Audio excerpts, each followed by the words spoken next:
This is Radha and welcome back to my channel Rama at the rate study. Friends, आज के इस video में हम कवर करने वाले हैं मोस्ट इंपॉर्टेंट टॉपिक जो कि एग्जाम में पूछे जाते हैं, ब्रह्मांड।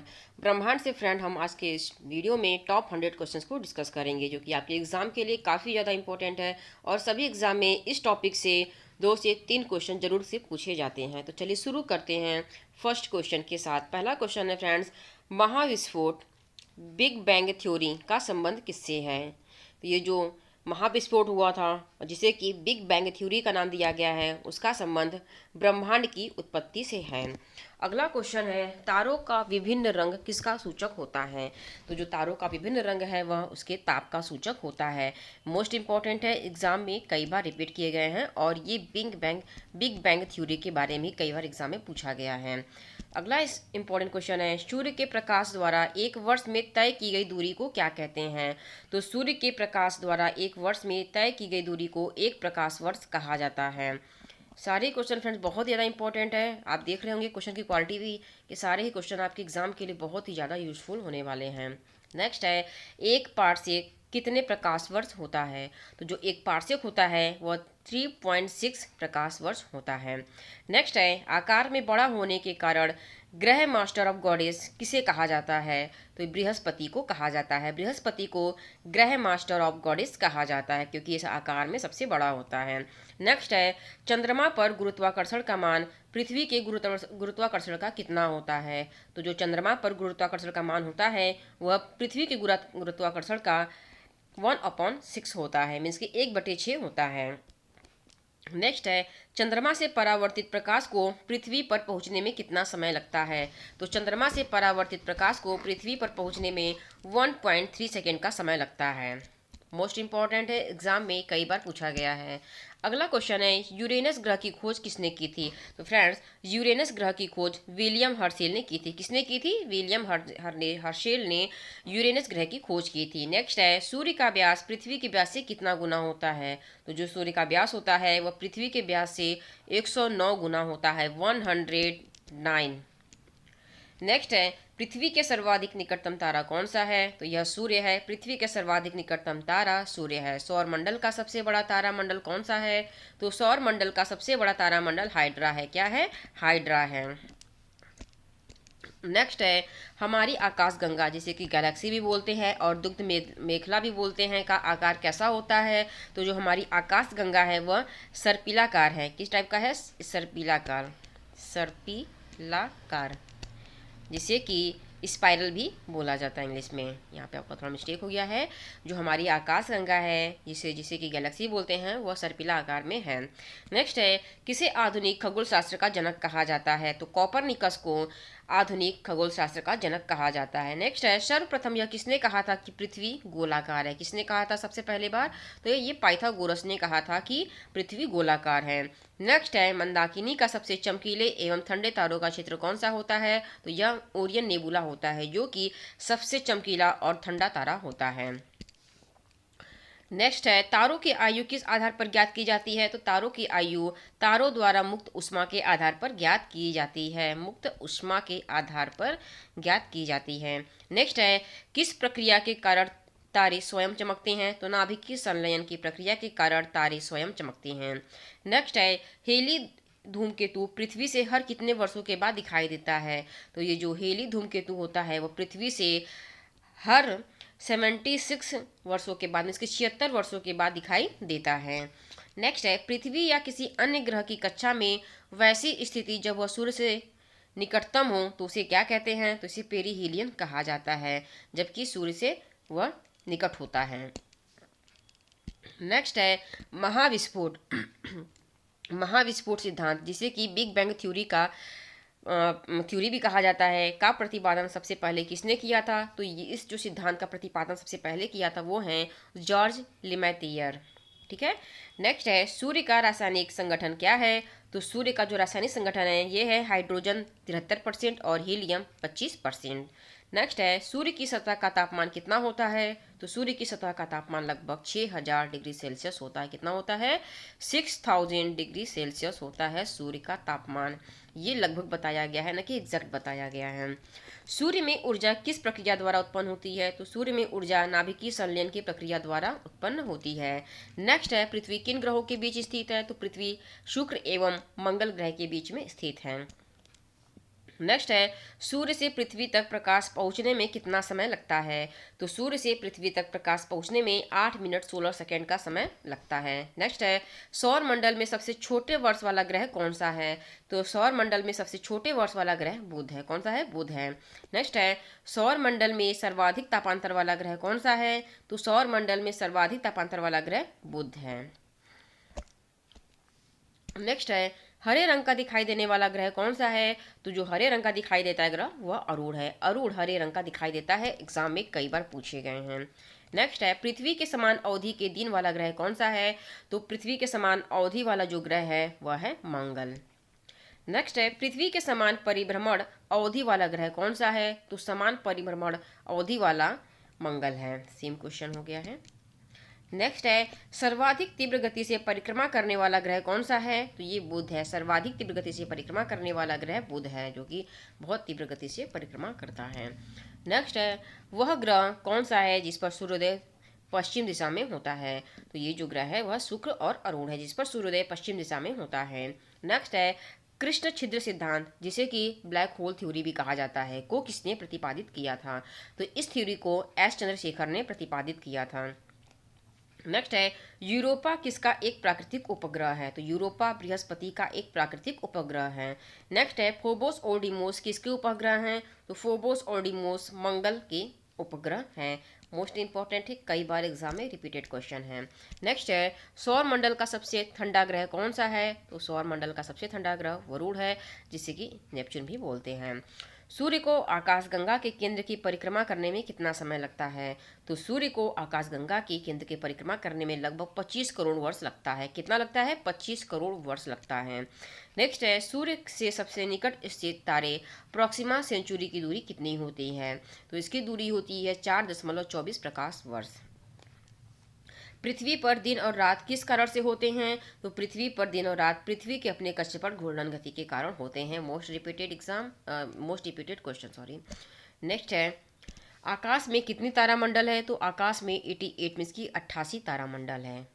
नेक्स्ट है, सूर्य से ग्रहों की दूरी मीन्स की कम से ज़्यादा का जो क्रम होता है वो क्या होगा? जिससे कि सबसे पहले मतलब कम है, फिर उसके बाद उससे बढ़ती हुए क्रम में है।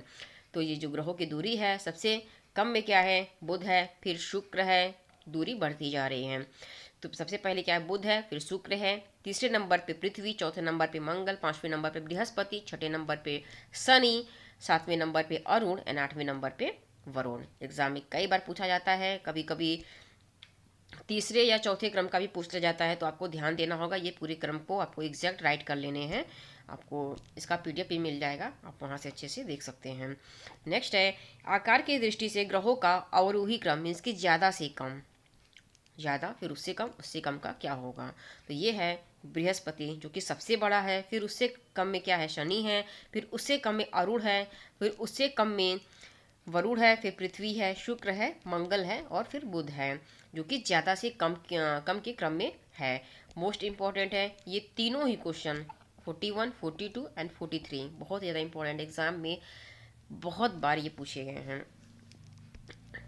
नेक्स्ट है, घनत्व के अनुसार ग्रहों का अवरोही क्रम मीन्स कि ये भी ज़्यादा से कम है, तो इसका क्रम क्या होगा? तो सबसे ज़्यादा जो घनत्व है वह है पृथ्वी, फिर बुध है, फिर शुक्र, मंगल, वरुण, बृहस्पति, अरुण और शनि। शनि का घनत्व कम है। नेक्स्ट है, द्रव्यमान के अनुसार ग्रहों का अवरोही क्रम मीन्स कि ज़्यादा से कम की ओर पूछना है।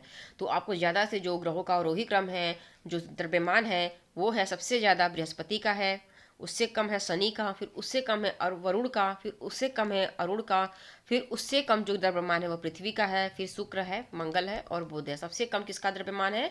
तो बुध का सबसे कम द्रव्यमान है। फ्रेंड्स, आप इसके सीक्वेंस को भी ध्यान दीजिएगा, एग्जाम में कई बार पूछे जाते हैं, तो आपको सीक्वेंस और ग्रह को याद रखने हैं। नेक्स्ट है, ग्रहों की परिक्रमण अवधि मीन्स कि कम से ज़्यादा पूछा गया है। का क्रम क्या होगा? तो सबसे कम जो है वह है बुध का है, फिर उसका है शुक्र का है, उससे ज़्यादा है, फिर उससे ज़्यादा पृथ्वी का है, उससे ज़्यादा मंगल का है, फिर उससे भी ज़्यादा बृहस्पति का है, फिर उससे भी ज़्यादा शनि का है, फिर उससे भी ज़्यादा अरुण का है, फिर लास्ट में है वरुण जिसका कि सबसे ज़्यादा है। नेक्स्ट है ग्रहों के परिभ्रमण अवधि, मीन्स की कम से ज़्यादा की ओर पूछा गया है, का क्रम क्या होगा? तो सबसे ज़्यादा कम से ज़्यादा के क्रम में पूछा गया है, तो जो परिभ्रमण अवधि है सबसे कम किसकी है? बृहस्पति की है। फिर उससे ज़्यादा किसका है? शनि का है, फिर उससे ज़्यादा अरुण का है, फिर उससे ज़्यादा में है वरुण का, फिर उससे ज़्यादा है पृथ्वी का, फिर उससे ज़्यादा है मंगल, उससे ज़्यादा है बुध, और सबसे ज़्यादा किसका है? शुक्र का है। सबसे ज़्यादा परिभ्रमण अवधि क्या है, किसका है? तो ये शुक्र का है। मोस्ट इंपॉर्टेंट क्वेश्चन है, पृथ्वी की चंद्रमा से दूरी कितनी है? तो पृथ्वी की जो चंद्रमा से दूरी है वह है 3,84,000 किलोमीटर है। कितनी है? पृथ्वी की चंद्रमा से दूरी कितनी है? तो 3,84,000 किलोमीटर है। नेक्स्ट है पृथ्वी पर समुद्र तल से स्थल की सर्वाधिक ऊंचाई कितनी है? तो पृथ्वी पर जो समुद्र तल से स्थल की सर्वाधिक ऊंचाई 8,848.86 मीटर है, जो कि माउंट एवरेस्ट की ऊंचाई है। नेक्स्ट है सौर मंडल के किन दो ग्रहों के पास कोई भी उपग्रह नहीं है? मीन्स के सौर मंडल में ऐसा कौन सा ग्रह है जिसका कोई उपग्रह ही नहीं है? तो वह है बुध और शुक्र। एग्जाम में मोस्ट रिपीटेड क्वेश्चन। नेक्स्ट है जब दिन और रात की अवधि बराबर होती है तो सूर्य की किरणें कहाँ सीधी पड़ती हैं? तो सूर्य की सीधी किरणें कहाँ पर पड़ती हैं? भूमध्य रेखा पर पड़ती हैं। नेक्स्ट है सौर मंडल में कौन सा ग्रह सूर्य के निकटतम है? तो सौर मंडल में सूर्य के जो सबसे निकट ग्रह है वह बुध है। अगला है सौर मंडल में कौन सा ग्रह सर्वाधिक गर्म ग्रह है? तो जो सर्वाधिक गर्म ग्रह है वह शुक्र है जो कि सौर मंडल का सबसे गर्म ग्रह है। नेक्स्ट है सौर मंडल में कौन सा ग्रह सूर्य से सर्वाधिक दूरी पर स्थित है? सूर्य से काफ़ी ज़्यादा दूरी पर है, तो वो है सबसे अधिक दूरी पे वरुण है। नेक्स्ट है सौर मंडल में सबसे बड़ा ग्रह कौन सा है? तो सबसे बड़ा ग्रह बृहस्पति है। नेक्स्ट है सौर मंडल में सर्वाधिक चमकीला ग्रह कौन सा है? तो जो सबसे चमकीला ग्रह है वह है शुक्र। कौन सा है ये? चमकीला ग्रह शुक्र है, जो कि सर्वाधिक चमकीला है।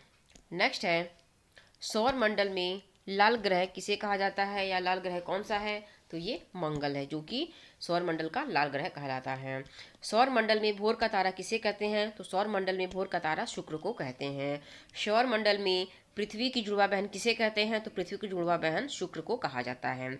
नेक्स्ट है सौर मंडल में छल्ले वाला ग्रह जो कि वलय युक्त ग्रह होता है वह किसे कहते हैं? तो वह शनि व अरुण होते हैं, जो कि वलय युक्त होते हैं। नेक्स्ट है सौर मंडल में सबसे लंबे वर्ष वाला ग्रह कौन सा है? तो वरुण है, जो कि सबसे लंबे वर्ष वाला ग्रह है। सर्वाधिक उपग्रह वाला ग्रह कौन सा है? तो ये शनि है। शनि के पास बहुत ज़्यादा उपग्रह है, जो कि सर्वाधिक की कैटेगरी में आता है। नेक्स्ट है धुरी पर सर्वाधिक तीव्र परिभ्रमण गति करने वाला ग्रह कौन सा है? तो ये बृहस्पति है, जो कि सर्वाधिक परिभ्रमण करने वाला ग्रह है। नेक्स्ट है समान परिभ्रमण एवं परिक्रमण अवधि वाला ग्रह कौन सा है? तो ये शुक्र है, जो कि समान परिभ्रमण व परिक्रमण करता है। नेक्स्ट है पृथ्वी के समान अच्छी झुकाव वाला ग्रह कौन सा है? तो पृथ्वी के समान अच्छी झुकाव वाला जो ग्रह है वह मंगल है।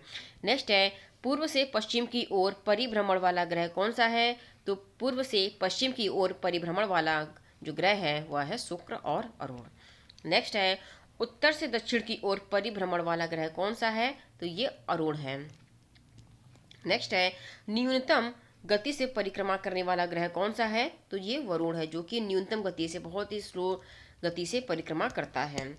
नेक्स्ट है जीवन युक्त होने के कारण पृथ्वी को किस और अन्य नाम से जाना जाता है? तो ये ग्रीन प्लैनेट के नाम से जाना जाता है, जिसपे कि जीवन संभव है। नेक्स्ट है बृहस्पति का वलय किस पदार्थ से निर्मित होता है? तो बृहस्पति का वलय सिलिकेट से निर्मित होता है। नेक्स्ट है जब एक महीने में 2 पूर्णिमा हो तो दूसरी पूर्णिमा वाले चांद को क्या कहते हैं? Most important and repeated question. तो इसे ब्लू मून कहा जाता है। जब एक ही महीने में 2 पूर्णिमा हो तो जो दूसरी पूर्णिमा वाला चांद होता है उसे ब्लू मून कहा जाता है। नेक्स्ट है टाइटन किस ग्रह का सबसे बड़ा उपग्रह है? तो टाइटन शनि ग्रह का सबसे बड़ा उपग्रह है। मोस्ट इंपॉर्टेंट ये क्वेश्चन एग्जाम में कई बार पूछे गए हैं। अगला है अरुण ग्रह को सूर्य की एक परिक्रमा करने में लगभग कितना समय लगता है? तो अरुण ग्रह को सूर्य की परिक्रमा करने में लगभग 84 वर्ष का समय लगता है। नेक्स्ट है, सूर्य का जुड़वा तारा किसे कहा जाता है? तो ये नेमेसिस को कहा जाता है। सबसे बड़ा और चमकीला क्षुद्र ग्रह कौन सा है? तो ये सेरियस है, जो कि सबसे बड़ा और चमकीला क्षुद्र ग्रह है। शांति का सागर जिसे कि सी ऑफ ट्रांसक्विलिटी भी कहा जाता है, किस उपग्रह पर स्थित है? तो ये चंद्रमा पर स्थित है। कहाँ स्थित है? तो ये चंद्रमा पर स्थित है। कई बार एग्जाम में पूछे गए हैं शांति का सागर किस ग्रह पे है, तो आपको याद रखने हैं इस पॉइंट को। नेक्स्ट है, चंद्रमा के धरातल पर दो व्यक्ति एक दूसरे की बात क्यों नहीं सुन सकते हैं? तो चंद्रमा के धरातल पर दो व्यक्ति चंद्रमा पर वायुमंडल ना होने के कारण एक दूसरे की बात को नहीं सुन सकते हैं। नेक्स्ट है, तारों के नष्ट होने के लिए कौन सा आकाशीय परिघटना उत्तरदायी है? तो तारों के नष्ट होने के लिए कृष्ण विवर, जिसे कि कृष्ण छिद्र भी कहा जाता है और ब्लैक होल भी कहा जाता है, आकाशीय घटना उत्तरदायी है। सबसे चमकीला तारा कौन सा है? तो साइरस अथवा डॉग स्टार सबसे चमकीला तारा है। नेक्स्ट है, एक निश्चित आकृति में व्यवस्थित तारों का समूह क्या कहलाता है? तो एक निश्चित आकृति में व्यवस्थित तारों का समूह नक्षत्र कहलाता है। नेक्स्ट क्वेश्चन है, ब्रह्मांड में सबसे दूर स्थित तारा कौन सा है? तो ब्रह्मांड में सबसे दूर स्थित तारा इकारस है। कौन सा है? इकारस ब्रह्मांड में सबसे दूर स्थित तारा है। नेक्स्ट है, तारों के मध्य दूरी ज्ञात करने की इकाई कौन सी है? तारों के मध्य दूरी ज्ञात करने की जो इकाई है वह है प्रकाश वर्ष। ध्रुव तारा किस तरह मंडल की ओर संकेत करते हैं? तो ध्रुव तारा किस मंडल की ओर, ये किस मंडल की तरफ संकेत करते हैं? तो ये जो ध्रुव तारे होते हैं ये सप्तऋषि तारा मंडल की ओर संकेत करते हैं। अगला है, मंगल और बृहस्पति की कक्षाओं के मध्य सूर्य की परिक्रमा करने वाले आकाशीय पिंड को क्या कहते हैं? तो क्षुद्र ग्रह कहते हैं। नेक्स्ट है, उल्का किसे कहते हैं? तो उल्का टूटते हुए तारे को कहा जाता है। अगला है, कौन सा ग्रह जल में तैरता हुआ प्रतीत होता है? तो शनि ग्रह जल में तैरता हुआ प्रतीत होता है। शनि के रिंग्स की खोज किसने की थी? Most important question. तो शनि के रिंग्स की खोज गैलीलियो ने की थी। गैलीलियो ने शनि के रिंग्स की खोज की थी। नेक्स्ट है, ग्रह जो सूर्य के चारों ओर घूमते हैं इसका मुख्य कारण क्या है? तो इसका मुख्य कारण गुरुत्वाकर्षण बल है। नेक्स्ट है, किस ग्रह का नाम प्यार की रोमन देवी के नाम पर रखा गया है? तो शुक्र ग्रह का नाम प्यार की रोमन देवी के नाम पर रखा गया है। नेक्स्ट है, सूर्य ग्रहण कब होता है? तो जब चंद्रमा पृथ्वी तथा सूर्य के बीच में आ जाता है तब सूर्य ग्रहण होता है। मोस्ट इंपॉर्टेंट ये क्वेश्चन है कि जब चंद्रमा पृथ्वी, मान लीजिए यहाँ पे यह पृथ्वी है और यहाँ पे सूर्य है, और जब ये मून जो कि चंद्रमा है ये इन दोनों के बीच में आ जाता है तब ये सूर्य ग्रहण होता है। वह स्थान जहाँ ग्रह सूर्य से सबसे नज़दीक होता है तो क्या कहलाता है? तो ये जो स्थिति बनती है ये उपसौर की स्थिति बनती है, जो कि 2 से 5 जनवरी के मध्य में बनती है। नेक्स्ट है, जब ग्रह सूर्य से सबसे दूर स्थित हो तो यह कौन सी स्थिति होती है? तो यह जो स्थिति होती है ये अपसौर की होती है, और यह स्थिति कब बनती है? तो ये 4 जुलाई को बनती है। डेट भी बहुत ज़्यादा इंपॉर्टेंट है, एग्जाम में पूछे जाते हैं डेट और उपसौर और अपसौर किसे कहते हैं। मोस्ट इंपॉर्टेंट ये दो क्वेश्चन है। तो फ्रेंड्स, ये रहे ब्रह्मांड से रिलेटेड टॉप 91 क्वेश्चन जो कि आपके एग्जाम के लिए काफ़ी ज़्यादा इंपॉर्टेंट है। आप इस वीडियो को 1-2 बार अच्छे से देख लीजिएगा, आपको अच्छे से समझ में आ जाएगा, फिर आपको कभी इस वीडियो को देखने की जरूरत ही नहीं पड़ेगी। अगर आपने अच्छे से इस वीडियो को एक बार और देख लिया, या फिर आपको PDF इसका हम प्रोवाइड करा देंगे, आप PDF को अच्छे से देख लीजिएगा, आपके लिए बहुत ही ज़्यादा यूजफुल आज का ये वीडियो है। तो अभी तक के लिए बस इतना ही, मिलते हैं अगले वीडियो में एक नया टॉपिक के साथ। वीडियो अगर अच्छी लगी हो तो चैनल को सब्सक्राइब कर दीजिए, लाइक और शेयर कर दीजिए। Thank you. और लाइक ज़रूर कीजिएगा, आप लोग लाइक नहीं करते हैं।